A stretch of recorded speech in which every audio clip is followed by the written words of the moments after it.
Welcome back to PoPolitckin.com, your home for self-help meets hip-hop. Make sure you go on Spotify, we're on Google Play, Apple Music. Listen to some of our interviews since 2008. 1-2-1-2 place to be with Hotep of Hustle University. How you doing, bro? I'm great, man. You said 2008. Woo, you are OG. Yeah, I'm an OG. Me and you talked in 2011. Wow. Yeah, man. Whew. Yeah, man. Salute to you, man, for keeping it going, man. That says a lot about your character to be so consistent. So yeah, man. Appreciate it. And then I was saying, I think last time we talked, I think you had just came out with the 10 Hustle Commandments. I remember that's where you was at last time we talked, so we was talking about that. Well, the Hustler's 10 Commandments, that's my most popular book, but that came out in 2006. So people, even in 2011, that book was popping. Even now, 2020, The Hustler's 10 Commandments is still my #1 selling book, even though I've written over 20. So yeah, The Hustler's 10, that's my claim to fame. I'm saying, so then, I know you got a kid now. You be talking about fatherhood a lot. So how was that? Man, I'm enjoying fatherhood. That is, so I went from speaking a lot and focusing a lot on entrepreneurship, which I still do a lot today, but more that the shift of mindset that requires to become a successful entrepreneur. Then taking that information, that mindset shifting information and applying it to education, because I was a former school teacher. And so I took that same competency of helping develop those soft skills, if you will, and apply that in the classroom and developing curriculum for schools. And that really took off for me in such a way. But now becoming a parent for the first time has taken, has allowed me to take a lot of what I teach and apply it from the beginning. You know what I'm saying? Mm-hmm. Like as Frederick Douglass once said, it's easier to build strong children than to repair broken men.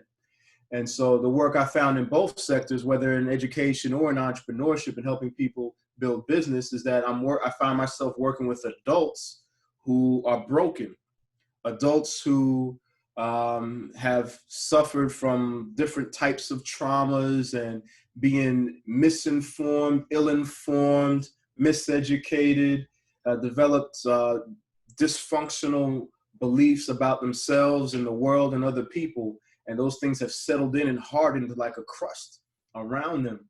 So when I'm training teachers or when I'm training entrepreneurs, that's really the work that I have to deal with is, the hardened crust around a dysfunctional mindset. And when that happens, it doesn't matter what kind of information a person gets when they have a dysfunctional mindset. It always comes out as the output always comes out as more dysfunction. That's why knowledge is not power. A lot of people, beyond that knowledge is power statement. It's a false statement, because we all know smart people that make stupid decisions, right? So what that means is if you or anyone knows on this, that's listening to this, knows of smart people that make stupid decisions, you also know that knowledge is not power. It's not information that necessitates power in our lives. It's indeed the strategic application of knowledge that brings power. The strategic application of knowledge and the way we apply that information and those resources that we have is what makes all the difference. So in any case, that is the reason why a lot of people, no matter how educated they become, they will never be successful in business, and they'll never make the gains and meet the goals that they have set for themselves, because they haven't made that shift in mindset. So in any case, I say all that to say, becoming a father allows me to pour all of myself and all of that information into a human being from the beginning, to build a strong child, so that no one has to repair him as a young man, as an adult. And so I'm very honored to be a father. I'm excited about fatherhood. So far, so good. He's only 1 year old, but you can already see what has been planted in him even before birth, And so I'm just excited about that, and excited about teaching that which I know now from a practical standpoint as a parent, and not just from academic or theoretical perspective. So yeah, man, loving it, man. And salute to you and your new child. Yeah, thank you. Now, you kind of touched on the next topic. I was going to ask you, what are some ways you can shift mindsets? Shifting mindset ultimately starts with belief systems, right? So the mindset, so let me just go back and define mindset. So mindset, in short, directs what we do with what we have, all right? So mindset is the way we think, which informs how we act or how we apply that which we know or have. So when I talked earlier about knowledge not being power, well, we all know smart people that make stupid decisions. Why? How can a smart person make a stupid decision? That's it. Smart is the input, or the intelligence is the input, but the stupid decision and action is the output. Or what happens in between is the mindset. It's like a processing system that occurs. So you can put great information. You can go to all the workshops. You know, you know this, man. You know, you meet these people. They are so educated, man. They read all the self-help books. They saw all the documentaries. You know, they're always listening to Po Politckin and other podcasts. They, you know, ebooks and audio books. They go to church every Sunday. They go to all the you know, empowerment seminars, but they still broke. They still miserable. Life is hellacious for them. So for all of that they've learned, they have no real results in their lives. And they've been doing this, and you know these people because they've been doing this for years. It's not something that's new. This is a lifestyle for them. They're sponge. They're caught up with this idea that knowledge is power, which it is not. What's happened for them is they suffer from a dysfunctional mindset, a mindset that processes information in such a way that it actually works against itself.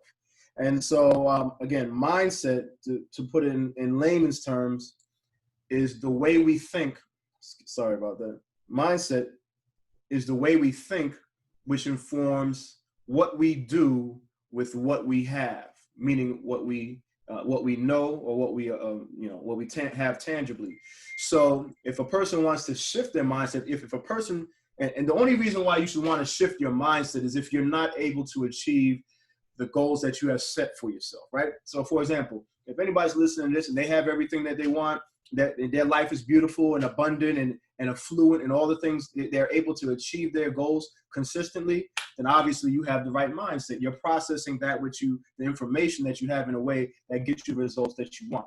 So if that's what's going on for you, that you're listening to this, mindset is fine. No need to shift that mindset. Of course, you can learn some new things, but ultimately, because you have a great mindset, those new things that you learn are going to help you. So in your case, with the right mindset, knowledge you will be able to take that knowledge and process it through a mindset and become powerful. I'm really speaking to, people that are interested in shifting a mindset should be those people that do not have the life that they want, have not achieved the goals, and consistently do not achieve the goals that they want, constantly find themselves feeling down emotionally, people that don't have the money that they want, okay, don't have the relationships that they want, or don't have just the lifestyle that they want. They find themselves just basically unhappy for all those different reasons, right? That is a person that should really consider shifting their mindset. The way that's done ultimately starts with focusing on what a person believes. The first step to shifting a mindset is centered around beliefs, because beliefs are the building blocks of mindset, right? What we believe about ourselves, what we believe about other people, and what we believe about the future and the way the world works. So with that being said, that's what the Hustler's 10 Commandments was all about. The Hustler's 10 Commandments is a 10 principles that help shift a mindset. What I used to call that hustler's mindset, right? I still call it today, that hustler's mindset. What does a hustler do? A hustler makes a way. A hustler doesn't sit around talking about, I don't have no resources. No, a hustler says, you know what? The lack of resources is forcing me to become very resourceful, right? That's how hustlers think. Hustlers don't sit around talking about, oh, I don't have this, I don't have that, like most people do. Oh, we don't have this, we don't have. They whine and complain and blame other people. No, that's not what hustlers do. Hustlers gonna make a way. They say, you know what, I don't have it, but not having is no excuse for not getting. Let me get on my hustle, right? Now, And yeah, and you know, I got quotes for days on all this. So my point is, that's a shift in mindset. Some people sit around looking at the obstacles, other people see the opportunity. That's a shift in mindset. Hustlers understand that like, if you're a bona fide hustler, go-getter, the things that I'm saying just resonating with you right now. You're like, damn, look, bing, bing, bing. Other people are like, oh, you know, that's right. You know, it's funny to me, like I do the podcast and people be thinking like, oh, what I need? Like they think they need all this equipment. I'm like, shit, you need a computer and a damn mic and good to work. They think they need all this shit and that'll hold them back. They think they need a whole studio to do some shit. Yeah, and that's our big problem as Black people. You know what I'm saying? That's our big problem. Like, you know, all this stuff going on in news is racial and social unrest going on. And we don't need no more. We got all the money. We got all the resources. We have all the power we need. But too many of us Black people as a race of people in America suffer from a poverty mindset. We suffer still from that slave mindset. So ultimately, the things we believe about ourselves are dysfunctional, right? So I can take this in levels of business. I can take this in levels of education. I can take this in levels of race, right? A lot of Black people have been sold the idea that we don't have the, like, you know, I came up. I was gonna ask you about the ownership of slave ship post you made. So you got to put into it. Okay, all right. Well, you know, so a lot of us as Black people have been sold the idea that, you know, and are guilty in saying we're complicit in our own unequal treatment. And the reason why I say that is because we actually believe we don't have power. You know, we've been sold the idea that we don't have power, and we've internalized that. And that is the biggest problem that I find we have in this country as African Americans, is the belief that we don't have power. So, for example, there used to be, you know, we used to say, I went to a HBCU, I went to Morehouse, and one of the statements we used to say, which I hear still to this day, is, oh, you know, Black people can't be racist. We don't have the power to be racist. That's not true. That's not true at all. We do have the power to be racist. Now, anybody that is Black like myself and in power knows how you, and in leadership and in power, knows that how we can exert a racist feeling or you know, mindset that we have. Because I am in power. I'm the leader of an organization. I'm constantly put in places where my perception, my words, and my thoughts impact other people. So yes, Black people do have the power to be racist. You telling me if Oprah Winfrey was racist, that she doesn't have the power to impact people's lives based off of race? Absolutely. So my point is, first and foremost, Black people have to realize how powerful we really are innately and divinely. No one gives us power. We've already been born with the power. And that's our biggest problem. So so my point is, we're complicit in the injustice and the unequal treatment because we buy into these ideas. Alice Walker said, you know what? The quickest way for anyone to give up their power is by the quickest way people give up their power is not realizing that they have it in the first place, right? That's us as Black people. We've given up our power. And so now you hear our language today. Our language is always as if we're asking other people to green light us in the music industry, right? We're always asking someone to give us the permission to write a book, for example, as authors, you know, please, you know, produce me, please publish me, please, you know, give me a job. Please, you know, give me this certification to let the world know that I am smart, right? We're always put in this position where we're asking and waiting for someone to do for us that which we can ultimately do for ourselves. And once we get over that, that is the biggest hurdle that we have to get over. That shift in mindset. I don't know how I got into the Black conversation, but you know, that shift in mindset is ultimately what it's going to take for us to have the justice and freedom and all those things that we want in this country. You know what I'm saying? Another way I'll put it, for those of you that are listening, don't like the way I put it that way, I'll say it this way. Black people are in an abusive domestic violence relationship with the United States. Right? We are in an abusive relationship with our country. Now, any of you listening that are familiar with an abusive relationship, right? You have one person, typically a man, that is, abusing a woman. Now, that abuse can come physical, but it also comes mental, it comes sexual, financial, emotional. There's several ways a person is abused. And yes, in this country, Black people are abused all those ways and more, right? So right now, and forever since we've been in this country, we've been in an abusive relationship. The problem is, what happens is once Black people are abused by our country, this is what we do. We turn around, get mad at the abuser. Stop abusing me. That's what we say. Stop abusing me. You know, you need to be a better person. You know, be right, do the right thing. This, that, and the other. Right. That's what all the marching, protesting, and rioting is all about. Right. And then the abuser says, "Oh, yeah, you're right. I was wrong. I'm sorry for abusing you. I'm gonna stop abusing you. Here's a flower. Right. Here's some flowers. Here's some chocolates. Here's a card and a letter saying, hey, I'm gonna stop abusing you. Okay. I love you. I'm not gonna abuse you anymore." What do we as Black people do? We accept the trinkets. We accept the chocolates. Yeah. We accept the flowers. We accept the cards. We say, oh, he ain't gonna do it again. It's gonna change. Oh, thank you, abuser. Thank you for recognizing that you're wrong. Thank you for the cards and the treatment. You really do love me. So you know what? We can get back into our relationship and continue, because I know things are gonna be different. And then what happens? You know, we get abused again. Rodney King happens. You know, Eric Garner happens, and then Emmett Till happens. You said what? Emmett Till happens. Shit. Emmett Till. Oh yeah, we keep going back. I'm just giving you the recent examples. I'm like, shit. We still talking about the same thing. Emmett Till. That was long as time ago. And that's why I keep saying it's like this is a cycle that it has been happening since we've been in this country and will continue. Like everybody's talking about now. Oh, it's different now. Why do we think it's different? Because we got cameras. Huh? Got cameras. Everything's recorded now. Oh yeah. Well yeah. But we think that now because we're painting, painting words on streets now, that things are different. We say, oh, white people out here holding signs for us and getting involved. Oh, thank you, white man, for helping us, right? We think things are any different. We forgot in the 60s, white people were out there just as much as we were, right? Yeah. So my point is, ain't nothing different. It's the same game. It's the same relation. Nothing will change until we change the relationship. Right? I'll say it again. Nothing will change about the abusive relationship that we are in with our country until we, the people with the power, change the relationship.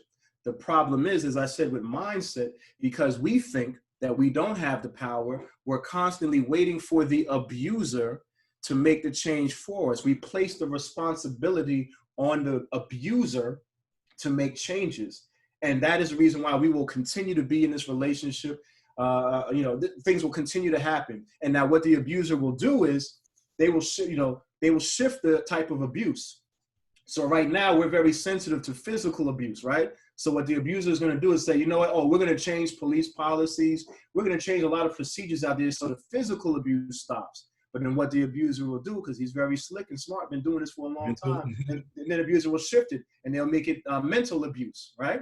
And then he'll shift it to emotional abuse. So my point is the abuse continues. We think, oh, he's no longer smacking us with the police, but you know what? Yeah, they changed the rules around the police, but then they upped the ante when it came to the courts and the judges. So they don't kill us in the streets, now they kill us in the courtroom. You see, but we're not paying attention to that. That's how this game is played, right? That's how the abuser plays the game. They shift the types of abuse that they bestow upon us. We get excited about changes made in one area of abuse, but then all they do is just shift their energy to different types of abuse that we're not paying attention to, because we fail to see the big picture, the nature of the relationship, the nature of the abuser, and ultimately the solution is changing the relationship significantly between us and our country. Now, that's done in many different ways, right? Some people might say, oh, well, be like Jennifer Lopez and beat the abuser up, right? Enough, right? Then the movie Enough, or you could, beat the abuser up.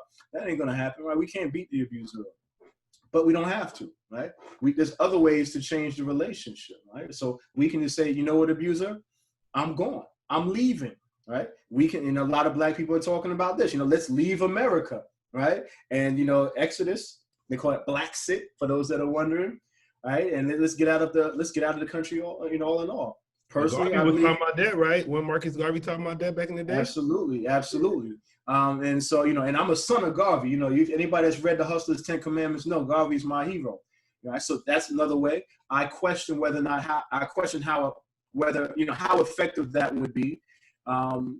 Ultimately, I think that the best way to change the relationship between us and our abuser is by demonstrating to the abuser by proclaiming our own independence, even though we can exist right next to him. So, for example, I use a young lady, for example. So some girls in an abusive relationship, they'll stab and shoot their abuser, and go to jail for that, right? Some of them do it would be justified, some of it would be justified, right? But oftentimes that's not a good strategy. Others, they'll leave the relationship, and but the abuser is still an abuser, and every time she sees that guy, it's still that tension, that I'm still scared of him. I'm just gone. I ran away from him, so I have to stay away from him because I can't exist in the same room with him because I'll fear that mental, emotional, or physical abuse. So ultimately, by running away, you just kind of demonstrate that you're either scared or either scared or you can't compete. You can't compete with the abuser at all. So you just ran away. I think another way, a third way at least, and I don't know which is I'll say the way that I prefer, is say, no, I can compete. I can stand right next to you. Let me show you that you are not, you can't beat me. You're not superior to me. And yes, I get my own money. I get my own thing. And I'm not going to allow you to take it. I'm going to stand right next to you. I'm going to stand right next to you and show you that I am equal to you in all ways. And I demonstrate that by, as a woman, she'll demonstrate that by getting her own job, getting her own, living and driving situation, getting her life together. But she's not afraid to go see the guy, like, yeah, what's up? So my point is, we can do this as Black people in this country. And my strategy for that is what I call ownership or slaveship. That's the statement. You'll never hear me talking about Black Lives Matter. That's more slave talk. That's more powerless people talk. You know what I'm saying? Only a powerless person will sit there and say, my life matters. You see, that's powerless language. You'll never hear that from Hustle University. That sounds like let my people go, basically. Yeah. Again, like you said, let my people go. That's a perfect example. Let my people go is more slave language, right? That's like, okay, that's saying you have the power and I need you to let me go. You ain't never gonna hear that from Hustle University. I ain't waiting for nobody to let me go. I'm out. Yeah. On some Harriet Tubman. You know what I'm saying? Also, that's why I like Harriet Tubman, because Harriet Tubman is not sitting around talking about, oh, let my people go. I'm out of here. That's Harriet Tubman. I'm out of here. That's the attitude that Black people ultimately even like, I'll be like, okay, how America be talking like, I remember that one dude. Didn't the one dude say, give me liberty, give me death? Yes, he did. Shit. So what's the difference? Why we can't live like that? He said, give me liberty or give me death. Shit. Absolutely. 50 Cent said, hey, get rich or die trying. Same attitude, right? Mm-hmm. Same attitude. But again, I want to make sure that I'm clear on the shift of language, that at Hustle University, teaching an empowered mindset is what we do. Whether you call it the hustler's mindset, you call it an achievement mindset, which is something we teach in schools. It's an empowered mindset, the mindset of free thinking, powerful people. And with that, we do not ask other people to do for us that which we can do for ourselves. So you will never hear out of my mouth and any of our students and people that come through the Hustle University camp the language of give me something. Even that demanding, people say, oh no, Hotep, we're not asking, we're demanding. Demanding is just a hard ask. Don't act like demanding is any different from asking. It's just a hard ask. Demanding is still positioning yourself in such a way that you're requesting something from someone else as if they have it. My point is for all of us to understand that we have the power. Our problem is we don't exert it. We don't use it. The same way I talked about with knowledge, right? We don't have power because we're not strategically applying that which we know and have. We fail on that miserably each and every time because we don't recognize the nature of this relationship we have with our country because we have dysfunctional beliefs about ourselves, other people, and the future. And a lot of that for us in this country comes from slavery, and in other countries around the country, it's a result of colonialism. So at the end of the day, Black people around the world suffer from a severe identity crisis and inferiority complex. That's the reason why you hear us talk so much about white supremacy. The fuck is that? You got me cursing now. I'm sorry. I don't know you know what I'm saying? White supremacy, what is that? That's just an idea somebody has, some white guy has. Okay, so some white people think they're superior. I know plenty of Black people that think they're superior, but you will never hear Black superiority as a thing, right? But white people didn't make let me just be clear. White people did not make white supremacy as a thing. Black people did. We bought into this idea that a few white people have, and now we made it this big thing, this big monster of a thing. But all white supremacy is an idea that a few white people have, and now we just turned it into the big boogeyman of the world. You know what I'm saying? The reason why we do that, we created white supremacy as a thing because we actually feel Black inferiority. That's why white supremacy is a thing today, because Black people ultimately feel inferior. You know what I'm saying? So, I want to challenge all you guys on to stop talking about that white supremacy thing. Or do some white people think they're superior? Yeah, so what? And it's not the big scary monster that you make it out to be. You know what I'm saying? And not every white person that feels confident about their history and culture is a supremacist. You know what I'm saying? And if you think they are, then maybe you need to get more right with your history and culture. You know what I'm saying? Because it's ultimately confidence in oneself. Like, white people ain't evil and racist and supremacists just because they have confidence in themselves. They only look like that to us because we feel we don't have confidence in ourselves. You see? That's why, we have this big issue in our country about that. In any case, so solution, ownership, or slaveship. Let's stop the hashtag Black Lives Matter, because we already know that, you know what I'm saying? And this hashtag ownership or slaveship. Now that is a statement of strength. That is a statement of power. That is a statement of intention. Instead of people marching to, oh, my life matters, please, woe is me, my poor people. No, we go out there and we say ownership or slaveship. That's code language right there. That's like, yo, get off the slave ship and let's get on this ownership. Young man in the ownership important. Huh? Why is ownership important to you? Ownership, and let me be clear, I'm not just talking about ownership in business. I'm talking about, okay, great question.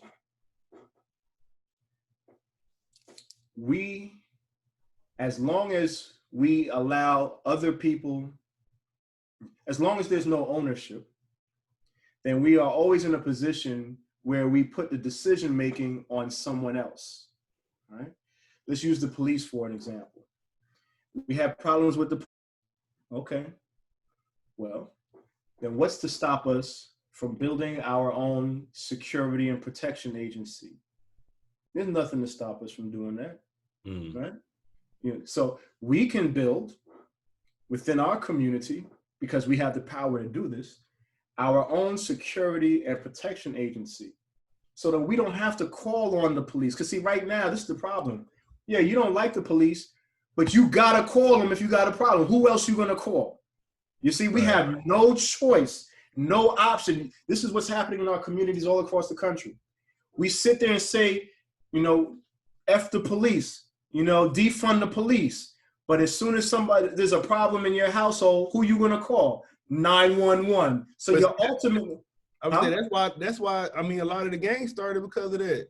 No, don't get. Okay, we're gonna go into that exactly. All right. So, all right. Thank you for bringing up the history. Right. So this is us. This is why we stole. This is why the cycle continues. Number one, the biggest idea I want to leave with everybody is that it's ownership or slaveship. And if there's something you don't like or don't have, it is on you to build and create it.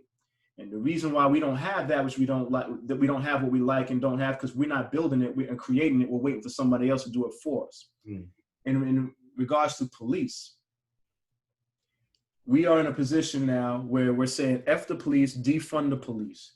But at the same time, and we're arguing and fighting with the police. At the same time, when we have a problem, we have to call those same people that yesterday we gave a middle finger to try to destroy their building, right?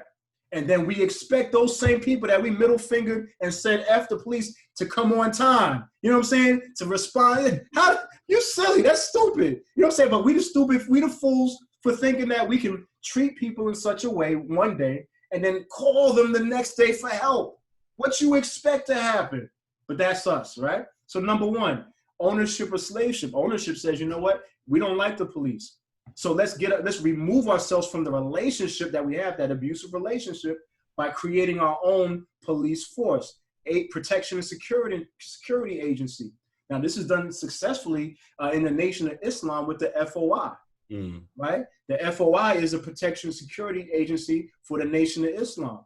So you know what? Within those communities, you ain't got to call the police. You got options. You can call 911 if you want to, but you know what? If you don't like 911 and don't like the police, you can call the FOI as an option, right? To get your stuff handled. And if you need the police involved, you at least have a buffer between the civilians, if you will, and the police. You have that security agency which can act on your behalf. That's number one. Number two, you're right. You know, you talked about the gangs.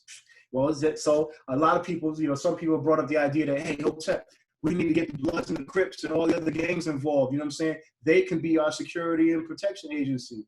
All right. Well, the question is, do you really want a gang to be your the gangs that were ravaging your community earlier? Do you want those people to be your security and protection agency? That's a question to ask. But ultimately, as you mentioned, a lot of the gangs started as a result of problems between the community and police. And the community said, you know what, we're going to build our own security and protection agency. And that's where a lot of these gangs started. Now, so for those of us that are interested in creating our security and protection agency, right, it has been done before. This is not a new idea that I'm introducing. But look at what has happened in the past for many of our communities to do so. Yeah, look at what we did to ourselves. Oh, you want to blame the white man for that one too? Right? Look at what we did. Look what we did. Right? So my point is, pay attention to the history, pay attention to the cycles that are occurring, right? And make a decision on how you're going to move forward with it. At Hustle University, we champion ownership. Because if we're not in control, then we are always on the slave ship. And right now in 2020, yes, Black people in this country are still on the slave ship. They just don't know it. That's why what Harriet Tubman said is so important. She said, you know what, I saved a lot of slaves. I could have saved a lot more if only they knew they were slaves. That's gain. And that's what our country has done. And given us the appearance and feeling that we are off the slave ship, right? And that we're free and have all these things, and to enable them to continue to abuse us in several other ways. And they do the things that they do. You know, we had affirmative action. Now we have, you know, other trinkets that they're going to throw at us this time. Oh, we got a sign post, you know, names posted on streets in New York and Washington, D.C. Oh, great. They're taking down symbols. Oh, great. You know, but that's just symbolism. That's more trinkets. That's more flowers and cards, you know. It's not changing anything. They're doing all of that to keep us in the same relationship. That's the key. Keep Black people in the same relationship with our country and its institutions. Do what's necessary to keep that happen, and they will remain on that slave ship without even knowing that's where they are. That is us. Well, ownership is the key. Go ahead. I'm going to say, I don't know if you heard that Kanye West song, that New Slaves. So it's like now you got, like, especially Black people, we're like consumer slaves. So, you know, the name brands, people spending $1,000 on belts and shit. $200 on a handkerchief because it say Gucci on it.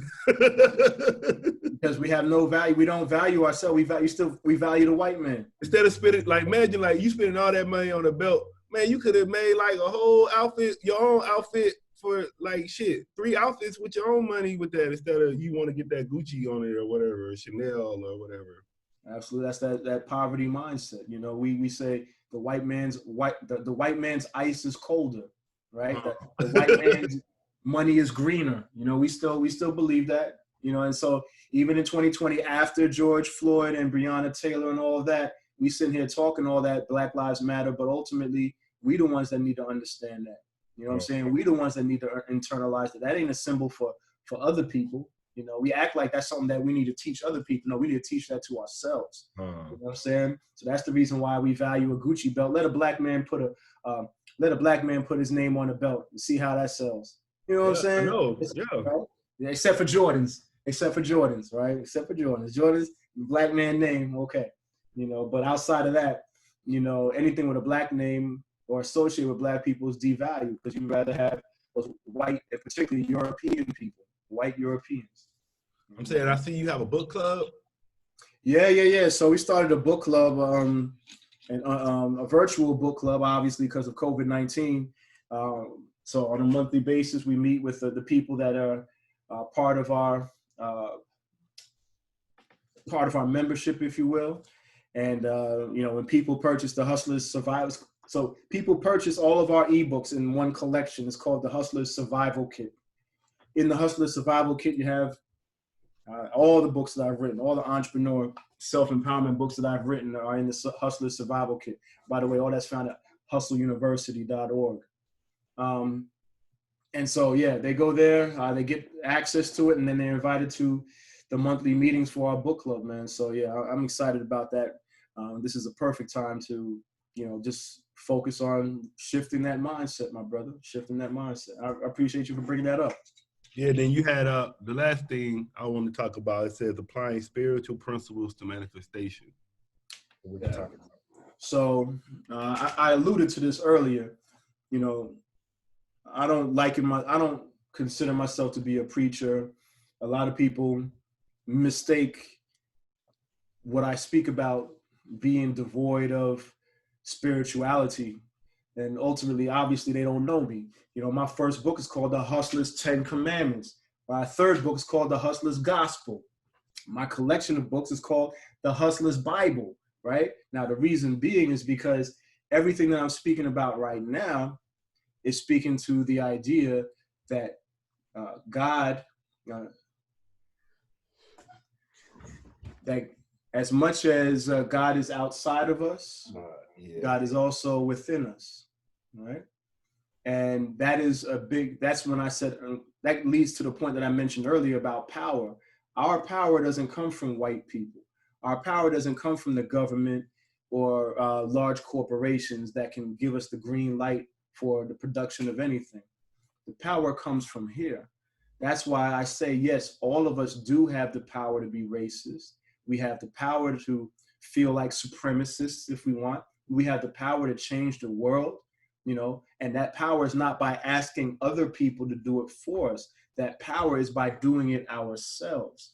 That power is God power. So when I speak of, and if you read the Hustler's 10 Commandments, if you read any of my books, all you will see is the understanding of God power resting within, and how an individual can apply God power here on earth through business, through self-advocacy, through education, and through social justice, right?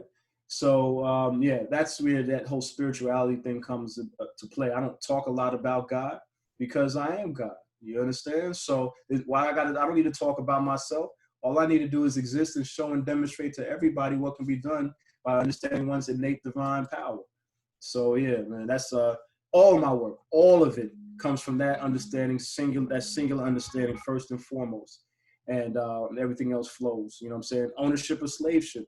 That's spiritual principles right there. Put it to the test. You know what I'm saying? And as far as Hustle University, for those that forgot, hustle means work. It means get out there and do something for yourself. Anybody got a problem with that? You know, well, for all you Bible toters, well, I remember something that talked about faith. Yeah, but they say faith without works is dead. So what they say, faith without hustle ain't nothing. There it is. You know what I'm saying? Faith, your faith without any hustle ain't nothing. Because knowledge without power, knowledge is not power for the same reason. You see what I'm saying? It always takes hustle, no matter what it is that you do. So don't let nobody sell you on, oh, you don't need to hustle. I'm not a hustler. Get far away from those people that talk about they don't hustle. That's not about hustling. Get far away from them liars or ignorant people. Yep, go ahead, Po. So I've been, this might be a good question for you. I've been asking all the guests, what's a good way to flip a G right now? Woo! Gotta have to hustle, see what the hustler say. All right, so excuse me.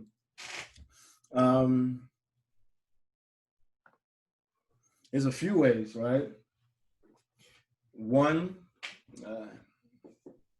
is through an online course. Okay, I would highly recommend that everybody create an online course based on something that they know or do very well. I actually had you go to hustleuniversity.org. Is it there? Yeah, hustleuniversity.org. We have a whole library of online courses, but one of them is called How to Create Dope Online Courses, right? So for example, Poe, right now you've been doing this podcasting since 2008. Automatically, you should have a course on how to do podcasting. You know what I'm saying? Because you are OG. You got young bucks out here doing, creating courses on how to do podcasting. People that came out overnight. You silverback gorilla in this game, man. Don't let them people get that money. Yeah, I just got, you know what I'm saying? So I'm just doing affiliate. So I got a homie that do one. So I'm just helping promote his. Okay, well, cool. But we my just point is, like that. Yeah. No. Hey, that's a good way too. But bottom line, everybody should create one way to flip a G. Invest in the equipment necessary. Poe can tell you how to create, to do podcasting, or not podcasting, but how to get in front of a computer and create an online course, right? I've got a course for you.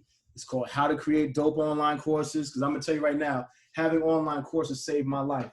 It saved my life because previous to COVID-19, business was popping, man. I mean, this has been the best year ever. It's still the best year. Financially, this is still the best year ever for Hustle University, even though business has been down for the last 2 months, right? Business has been down for the last 2 months because of COVID-19, but it's still the best year ever because of what I did in January, February, and March. When March hit and COVID-19 hit, for those that don't know, I travel for a living. I travel and speak all around the country, right? I get paid to speak. And I get paid to speak in schools, right? I consult and train teachers and all that kind of stuff. So all of that work was put on ice, you know what I'm saying? Like with a glacier, you know what I'm saying? Like, man, business stopped. It didn't slow down. It just stopped immediately, the work that I do in schools and traveling all around this country. But luckily, I had an online course. And that online course allowed me to reposition and pivot my business to focus on that side. And so my point is that singular, I only had one at the time, that one online course kept things flowing for me. Now, business isn't back where it used to be, you know what I'm saying? But it's climbing, steadily climbing. In fact, July, I'll probably be back there. But it was because of the creation of an online course, having an online course in the first place. Online course is the type of thing that you can create once and get paid forever, right? It's a beautiful thing. Think about that. Create it one time, get paid forever. The other thing is online course paid while you sleep, right? I mean, people are generating, like Poe said, if you have created an affiliate pipeline, an affiliate system for your online course, you're not the only one that has to sell it. You can get other people to sell it for you. They make a commission, you make money too. And you doing whatever you want to do, raising your child like I am while you're getting paid because other people are helping you, because they're incentivized to do so. That's the other thing for the online course. And then lastly, think about this, man. If I'm speaking to a group of people in New York, well, I can only talk to those people in New York, 50, 500 people, yeah. But with an online course, I can register 1,000 people, 1 million people, all around the country at the same time, you see? So it just takes business to a whole nother level. And last but not least, it's more profitable than what my other business model was, right? Because there's no expenses after creation of it, outside of marketing. I don't pay for travel. I don't pay for lodging and car rentals and all of that anymore. You know what I'm saying? I just click a button, boom, boom, boom, I get paid. So number one, online course. If any of you guys are into investing, real estate is always good in a downturn market. Right? I can't tell you, hey man, one of the houses, I have 3 properties, right? One I purchased for less than $10,000. And they giving out $10,000 small business loans right now. I'm telling you, I did not I say that I'm saying this to all you guys here, not to brag. I'm saying this to let you know the possibilities that and the opportunities that are available to you. When I was looking for a property, I was planning to spend, at least 50K. You know what I'm saying? I was planning to spend 50K. In fact, 10,000 was in my mind, 10,000 would be a down payment. Yeah, a down payment on a 50K house and something else. I did not know that there were houses and properties available at such a low amount of money. You know what I'm saying? No one told me that. So that's the reason why I speak the language and I speak money to help people see. Like I didn't say, oh, you can get, like some people will sit here and tell you, oh, you can get houses for the low. But what does the low mean? Man, I've been asking that question. I've been asking people. I've been asking this question like all year. Somebody in Detroit said you can get a house for $1,000. Yes, in Detroit, absolutely. Yeah, and that's the sad thing, especially if you're buying in bulk. Detroit is at least that, I'm not sure if it still is, but when I was up in Detroit looking at properties, man, like literally, man, you can buy a block for $100K.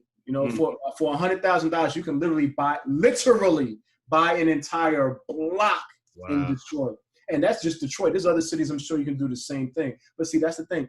We don't think this way, right? And two, we don't have access to that kind of information.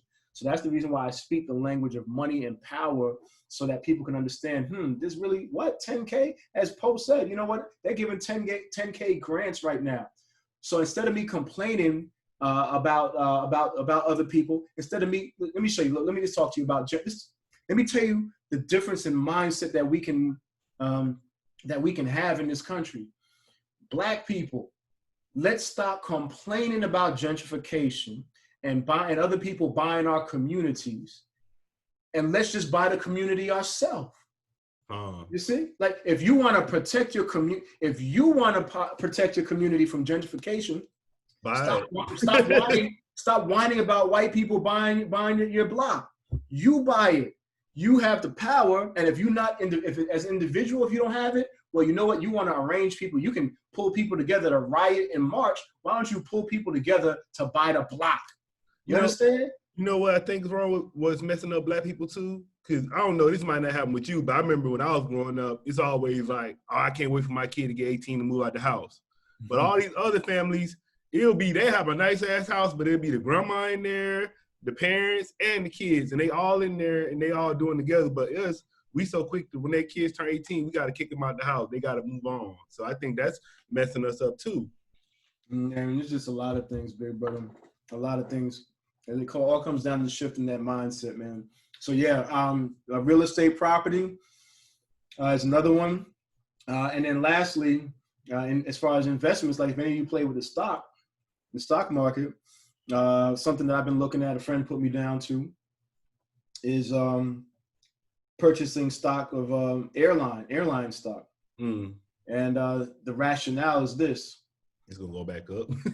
there's certain markets that have been hit, by COVID-19, and that have been, just demolished. Let's put it this way. There are some industries that have been demolished by COVID-19. Some of those industries will never come back. Some of those businesses will never come back from COVID-19. It's a new world for them. Buffets is over. Yeah, it's done. It's gone. There's no more of that, right? Like, don't invest in buffets. Right? But there are other industries that have been demolished that are going to come back, right? One of those you can guarantee is going to be airline travel. People got to travel. People got to travel. They will travel. They're going to fight to travel. So you can bet that as much as the airline industry is down now because of COVID-19, it's gonna come back. I don't know when. I can't tell you when, but I know for sure. It's coming back. All right. So this is a great time now to invest that G, right, in some stock, on airline stock. Especially those staple, what they call gold. Blue chip. Yeah, blue chip. Blue chip Airline, stock. United Airlines, Delta. Yeah. There you go. Those big boys, they ain't going nowhere. Sprint. I can't stand Sprint. I'm like, you gonna buy Sprint? Spirit? I hate the airline. Yeah, it's like Greyhound in the air. Yes. So but again, the industry will rebound. The question is when. You don't know when. So you put your G there and forget about it, and then, wait for it to rebound. But guarantee you can make several times the money that you invested in if you're investing at the right time. So those are 3 ways. All right. Well, want to appreciate having you on, man. We got to catch up soon. We can't wait. What that was like 9 years, 10 years. So we got to catch up sooner. Let's do something regular, man. We could do something on a monthly basis, a hustler series or ownership and slaveship series. I don't know, whatever's good for the brand of Po Politckin, man. I salute you for the work you've been doing for such a long time. Thank you for being an OG. Thank you for being consistent and persistent, because we all know that's the secret to success. Being consistent, being persistent helps you get it. Being consistent helps you keep it, right? So I remember, like I said, I met you early in my career, so I think you helped. And I know I had a couple of your books. I think my kids took them, but I know I had a couple of them. I bought the whole little bundle. I don't know why I ain't in the membership, but I know I had that bundle back in the day. What's your social media? Everything Hustle University. If you're looking for me, everything at Hustle University. Particularly LinkedIn and Instagram. Those are the 2 ones that I don't really do Facebook much, but Instagram and LinkedIn at Hustle University. You can find me there. Website, hustleuniversity.org. That's hustleuniversity.org. Everything Hustle University or Hotep related is there. And hey, join the movement, people. Ownership or slaveship. That's real power for the people. All right? My man.